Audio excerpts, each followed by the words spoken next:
देश का 80% यातायात तथा 50% आवागमन वाहनों पर ही निर्भर है।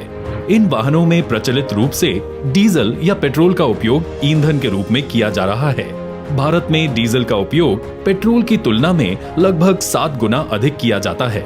परिवहन के लिए उपयोग किए जा रहे सार्वजनिक एवं व्यक्तिगत वाहनों के कारण खासकर शहरों में भारी वायु प्रदूषण की मात्रा बढ़ी है।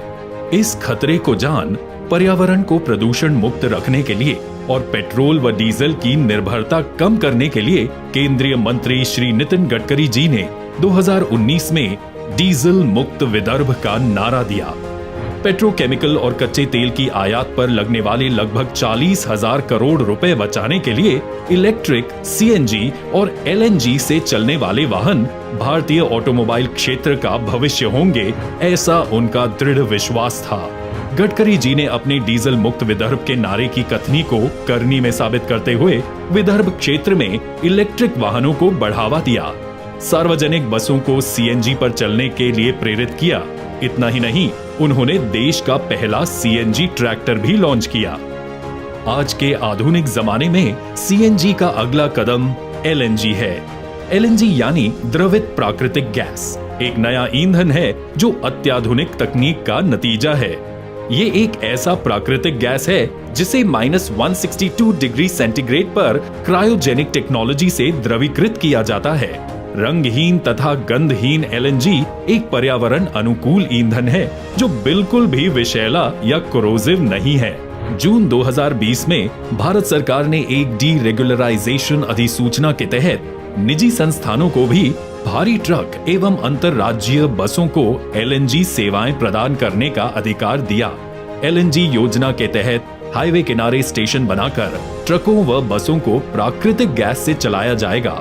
इस योजना की आपूर्ति के लिए आयुर्वेदिक उत्पाद में कार्यरत बैद्यनाथ जैसी कंपनी को निवेश के लिए राजी करने का महत्वपूर्ण कार्य श्री गडकरी जी ने किया। ये गडकरी जी के भरसक प्रयास, वैज्ञानिक दृष्टिकोण तथा देश की उन्नति के प्रति कटिबद्धता का ही फलस्वरूप है, जो नागपुर में देश का पहला एलएनजी आपूर्ति केंद्र यानी स्टेशन का निर्माण हुआ है। एलएनजी की प्रकृति ज्यादा ठंडी होती है, इसलिए ये लंबे समय तक चलने वाले वाहनों के लिए ज्यादा मुफीद मानी जाती है। ये डीजल से 30-40% सस्ती भी है और एक बार टैंक भरवाने के बाद ट्रक या भारी वाहन 600 से 700 किलोमीटर सफर कर सकते हैं। देश में अमूमन 1 करोड़ ट्रक हैं।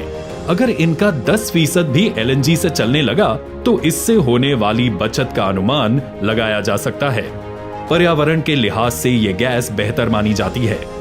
पेट्रोल और डीजल की तुलना में ये कार्बन डाइऑक्साइड, नाइट्रोजन ऑक्साइड और जैविक गैसें कम उत्सर्जित करती है।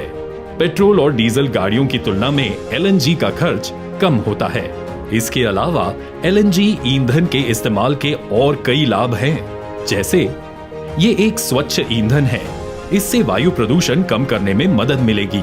एलएनजी की खपत बढ़ाने से कच्चे तेल पर निर्भरता कम होगी। एलएनजी डीजल की तुलना में लगभग 40% सस्ती है। ये वाहन के इंजन की क्षमता को बढ़ाता है। इस नई तकनीक से रोजगार को बढ़ावा मिलेगा। भारत को गैस आधारित अर्थव्यवस्था में बदलने के दृष्टिकोण को साकार करने में भी मदद मिलेगी। इसे न सिर्फ बस या ट्रक में बल्कि खनन उपकरण, बंकर और डीजल रेलगाड़ी इंजन में भी ईंधन के तौर पर इस्तेमाल किया जा सकता है। केंद्रीय मंत्री श्री नितिन गडकरी जी के राष्ट्र के उत्थान के प्रति सजगता, अथक प्रयास और भविष्य को आंकने वाली विचारधारा का नतीजा है कि आज भारत की पहली एलएनजी सुविधा नागपुर में परिचालन के लिए तैयार है। ये सारे देश के लिए, विशेष तौर से विदर्भ क्षेत्र के लिए तथा नागपुर वासियों के लिए गर्व की बात है।